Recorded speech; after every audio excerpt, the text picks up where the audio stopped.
Well, it's been a few days since my last recording, and it's been a bit of a deep dive, really, for me. I've been informed by colleagues of mine that I need to focus in a bit more and try and really delve into information specifically. So, I won't mince words.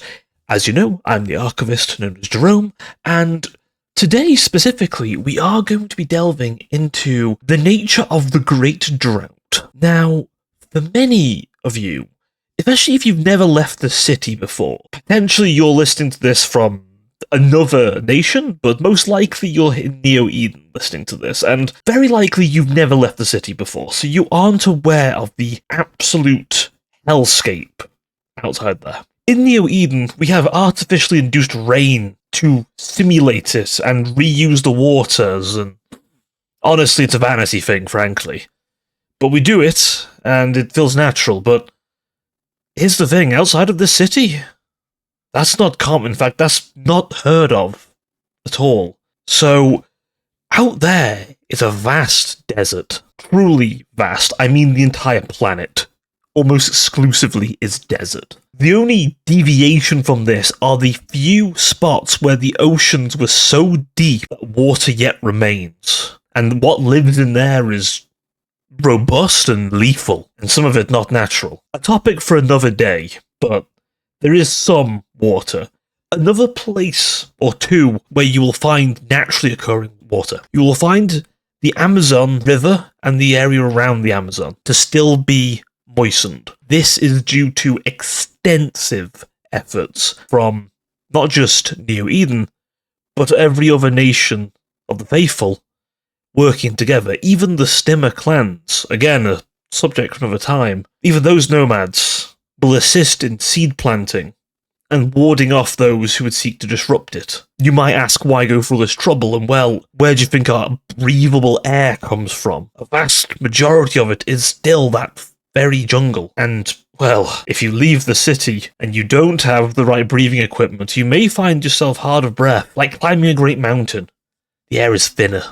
Much thinner. Never mind the temperatures, extreme heat to extreme cold. Another place where water is naturally occurring is the Brittany Outpost, or the Britannia Outpost, as also known. This is another outpost, specifically under the control of Neo-Eden, and this outpost is important as 4 to 5 times a year it will actually rain. This is one of the few places where rain is naturally occurring. Only the Empire in the Far East can attain to having a similar situation. Their mountain holds still produce rainwater, though it must be cleaned thoroughly. In truth, it's the same everywhere else. If rain does fall, it's very rarely human consumable. The pollutants in the waters are severe. I've looked up old articles about forever chemicals and microplastics, and I'll be honest, if only they knew what would come later. Far worse things. Mutagens, bioweapons that were never completed but were deployed, chemical agents that could melt flesh from bone, that all hide amongst water particles. I don't fully understand the sciences, but what I do need to stress is, don't drink the water out there. If you find a pool of water, I hope you have the right tools to process it into something drinkable. I'll be honest, the only thing you should drink out there if you find anything is water that's already been through a plant, or if you somehow find a cache of old world supplies, maybe even alcohol. If it's spirits in particular, it may still be drinkable, though it won't make you hydrated. It's more drinkable than some of the groundwater. Outside of these places, you will find that the ice fields of the North and South Pole still remain, though I would not recommend going to them. There are foul forces that live in those Arctic lands. I will get into that topic another time, as I don't wish to fill this with too much here-to-there information. But needless to say, if you can crack the ice, warm it up, that is a source of water. But if you're that close, you've got bigger problems than water. Much bigger problems. Now, some important things to note. The Great Drought has produced opportunities, as many nations do build along the, well, what was once the ocean floor, and now utilize that to produce infrastructure, for mining purposes, and unfortunately wage war. The result of this is that the idea of a navy has become a foreign concept. There is some places where it might be warranted, but there's not much point having a vessel that goes across the waters when, well, there's no water for it to go across, not in enough quantity, anyway. So, any, well, formerly naval vehicles that were around from 200 years ago when the Great Drought started are, simply put, defunct or have been rebuilt into land variants. A very common example of this is what the Stimmer clans did to various old navy vessels from back hundreds of years ago now, and they've perfected the art of building their own. These sand ships are just as much a vessel like those of old, but also a moving fortress, clad in armor and guns, and with enough gene-enhanced lunatics to do whatever you want. Hopefully, the one we've paid off, and not a clan who's a bit more standoffish. Again, I won't dip too much into them, but know that there are crafts like theirs where they've literally produced a ship that sails along the sands, utilizing thrusters, maybe some stolen grav technology, and just some good old-fashioned rubbing a vessel along the sand. Some of them have some kind of sails, very rare though. But there are some sail vessels out there for the very deprived. Well, foolish, I'd say. Other than that, of course, many utilize gravitic technology, so many corporations within Neo Eden will send out survey teams using various sort of grav-based craft. A notable example of this would be the Lowrider. The Lowrider is it's an odd little vessel, I must confess, but it does the job. It was more recently converted with some weaponry and armor. They mostly are sent out to more assumed risky locations, ideally with escorts, but not always. A large las emitter on the front of the thing normally scares off most problematic creatures or raiders. The idea of getting your body atomized by a high-powered laser array will do that to you. And it's got a bit of a punch. It's a laser after all. I'll give them that. It'll certainly hurt whatever it aims at. But it's not meant for war. This is a self-defense weapon. This is meant to ward off aggressive Stimmer clans, heretic raiders, or I'm told other foul creatures which I'm not yet at liberty to look into. At some point, though, all of these will be something I will dig into once I'm permitted. Now, what they're looking for out there is typically artifacts, relics from the cleansing, a time where this all started, really. To go into a little bit of detail on the cleansing, just because it explains how the drought even happened. The cleansing was where the heavens opened and hell yawned, and from both came down destructive forces. I've not been able to really dissect what those forces were.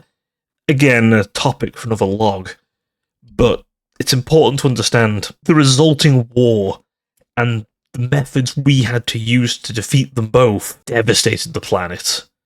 To my understanding, the many different weapons utilized, from atomics to biological to some of the most cataclysmic weaponry ever devised by man, and of course the beings themselves who were impossibly powerful. One of their final spiteful acts apparently was to decimate our world, and the scars of which are still seen. There are fragments of these creatures. I'm not fully aware as to what they're used for, but we in Neo Eden are quite keen to have them, and will often go to great lengths to secure them, and skirmishes and wars have been committed as a result of this. Again, a topic another time, but these things, along with old weaponry and remnants of more recent wars, are left out in the sands.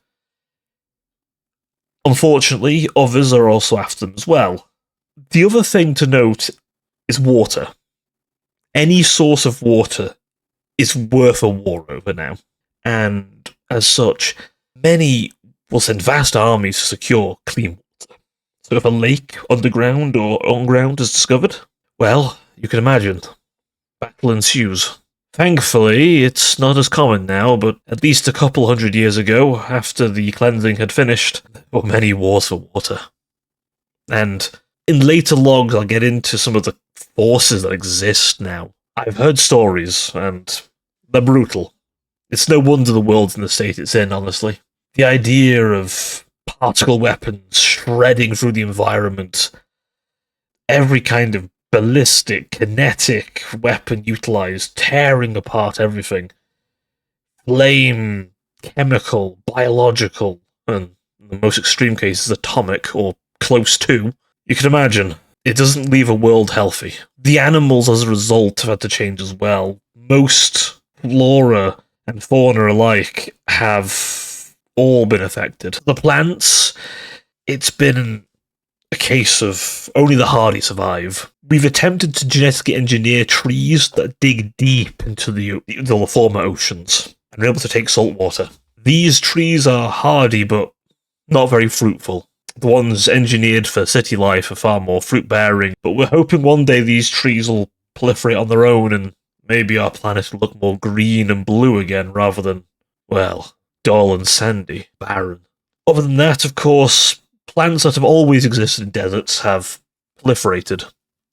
Cacti, various shrubbery that can withstand the long-term droughts have been able to exist in some places. And the small areas of shade, certain mushrooms have withstood the test of time. As you might imagine, many animal species are gone. Oceanic-wise, you're not going to find any.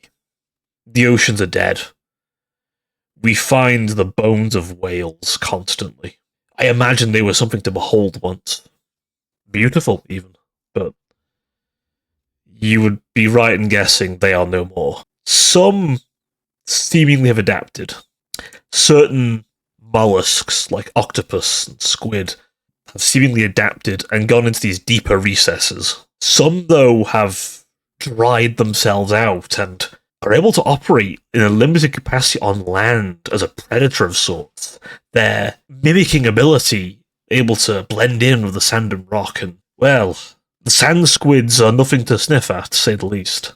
In addition, a predator of sorts has become quite dominant in the dune shark. Truly, if there is a divine still looking upon us, most likely the Maker, they were very fond of sharks, because they still exist. Not a common sight. Any apex predators that exist in the sands are rare, as are their prey. But they've grown large and are able to store vast calories for long distances, and they live for a long time. They live for a very long time in some cases. The oldest one we've seen is 190. You might ask how evolution has taken place such a rapid amount of time. Again, I'm no scientist, but I know it takes a lot longer than 200 years. But it seems like they were engineered. There are many signs that the animals that exist now were genetically engineered by a genius. Maybe a disciple of the Maker, or the Maker himself, but needless to say, they are surviving.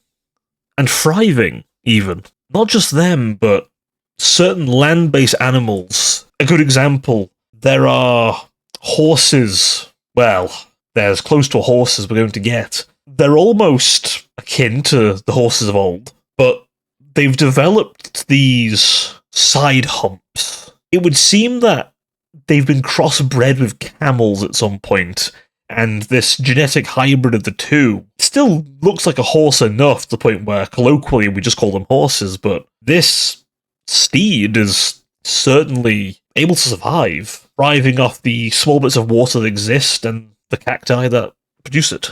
Other than those, a lot of the other animal life has had to be cultivated. Most cattle remain in the city or in the nation that produced them. There's not a lot out there. And it has to be stressed, the chance of survival for most things out there is so slim. The environment against them, what life can exist, has to be very hardy. And, well, we're also the problem. I can get into a bit of what's out there one day. But there's really not much, and we are hunting down a lot of them. We're a ravenous species, humanity, and people want to eat something other than genetically created substance. Slop or gruel, as many will call it. It fulfills all your caloric needs, but when you've tasted meat, real meat, that's quite different. Of course, on top of those, you've got those more corrupted creatures. Creatures that have been altered genetically, or further than, well, what already is out there, or cybernetically. And some of them are even, Maker forgive me for saying this, but infernal in origin. A topic for another time, but such horrors still stalk the wastes, and it is said there are ruins of nations that harbour even older things that are best left alone. Some that simply sleep away waiting for us all to die off, and some that sit there stewing, waiting for their revenge. If the legends are to be believed. But it is myth at best. To summarise, the Great Drought that beset our world is a result of the cleansing. A war of man in the infernal and the divine that ended in a scorched world, bereft of water and of life, that has had to be clawed back slowly. And though we are trying our damnedest to replant, to regrow, to preserve, there isn't much that we can do. And if something big doesn't happen soon, we may all be doomed. Despite this, the populations climb, and the cities and nations must grow and stretch further into these wastes. And stretch what was once vast resources thinner and thinner every year. But enough from me. I will end this log here, and hopefully that was a more direct and to the point one, though I fear I've rambled and talked of other topics here and there. In time, I will get to them. I'll now be signing off. Oh lord, it's been 11 hours.